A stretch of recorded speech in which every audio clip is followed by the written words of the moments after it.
Hello. So this is going to be a video on how to complete the assignment that I gave you, which is making compounds from ions. But before we can even get into that, we need to just kind of talk about some of the notes. And so I'm going to talk really briefly on how to name ionic compounds that are the type 1 ionic compounds. So if you're looking to name the type 2 or type 3, this would not be the video for you. Okay, so the essential question is, what are some of the different naming rules for simple ionic compounds? Um, so in this presentation, you guys are going to learn what is a binary compound. And so we're going to be dealing with compounds with only two components to it. We're not really going to deal with items and compounds that have more than that, such as in this shampoo bottle right here, where you can see that most of them have very long, complex names. And so we're just going to be dealing with binary compounds with only two components to it. So when you're going to name something, you have to ask yourself a question. And the question that you need to ask yourself is there a metal in your compound? And so as a reminder, as shaded in blue, these are the metals right here. So if your compound has metal, then there's going to be specific rules for naming it. So if you answered yes to there being a metal, then you have an ionic compound. And it's either going to be classified as type 1 or type 2. Whether it's type 1 or type 2 is going to depend on whether it's a metal that is in the main group, which is group 1, group 2, or if it's a metal that's in the transition metals, which is highlighted right here in red. If you say no to whether there's a metal, so if you have two non-metals that are bonded with each other, then you have a covalent compound. That's going to be classified as a type 3 compound, and we're going to hold that for later. Okay, so here's how you're going to name the type 1 compound, and the handout making compounds from ions centers around type 1 compound. So if it is a type 1 compound without a transition metal, what you're going to do is you're going to want to write the name of the metal first. So this is going to be your cation. And then you're going to write the name of the nonmetal second, the anion, but you're going to change the ending to IDE. And the IDE ending is going to indicate that it is an ion. Okay. So for example, taking a look over here, we have sodium and we have chlorine.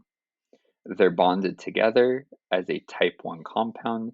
So we would just normally name the metal sodium, and then we'll name it chloride instead of chlorine.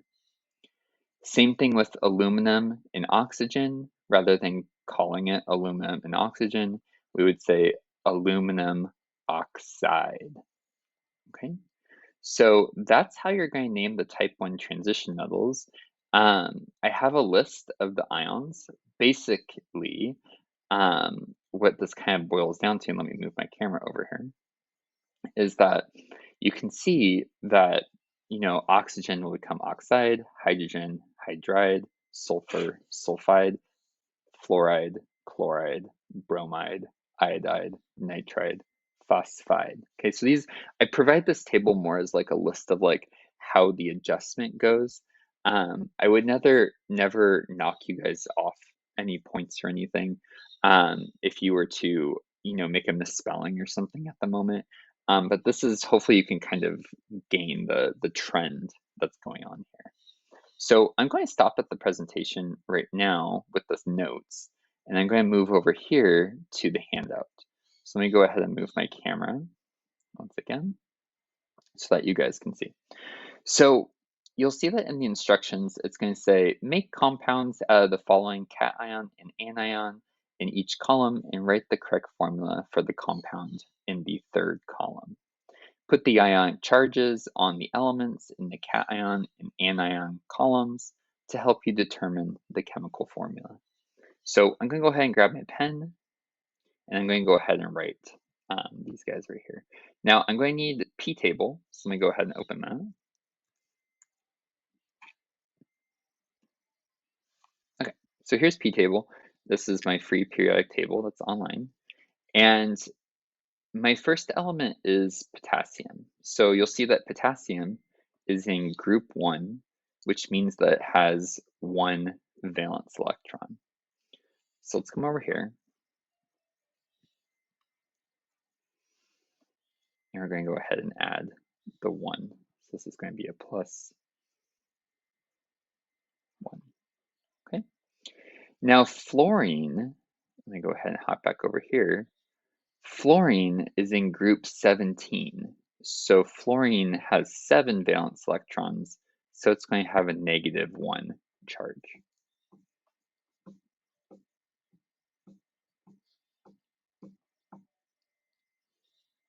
Okay.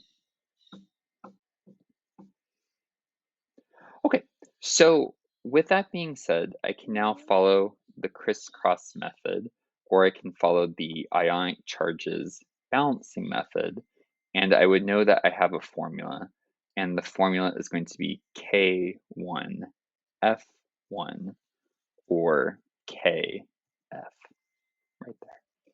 Okay. Now, how would I name that? I'm going to go ahead and name the 2 elements. That's how I like to approach it. So potassium and then fluorine.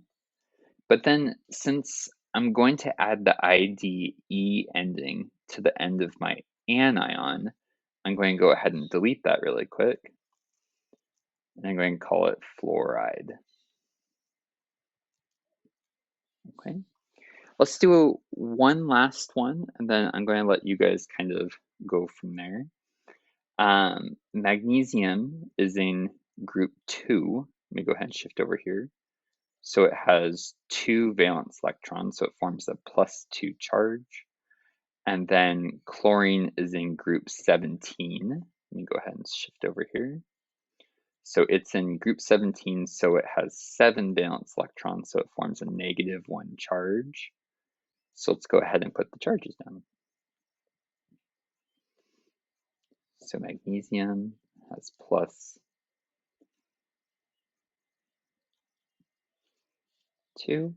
Chlorine has -1. Okay. If I'm going to go ahead and balance the charges or use the crisscross method, you would get a chemical formula of MgCl2. Okay. By the way, you can get that little subscript by doing control comma, or you can come up to here where it says format, text, and you can type in subscript right here. But I'm going to give it to you on paper, so you can also write it on paper. So MgCl2, and if I'm going to follow the naming conventions, I'm going to go ahead and say magnesium, just the normal name for the cation, and then I'm going to put the normal name for the anion, but now I need to shift it to the IDE ending at the end. So instead of chlorine, I'm going to say chloride. Okay, so I'm going to say chloride. Okay, and that's it. So you guys will continue with the rest of them. You can see that there's about 20 examples right here. And you guys should be getting a hard copy. And so you'll be able to, practice that as you're going. Okay. Feel free to send me a message if you guys have any questions on Canvas. And yeah, I'm here for you. That's the end of my video.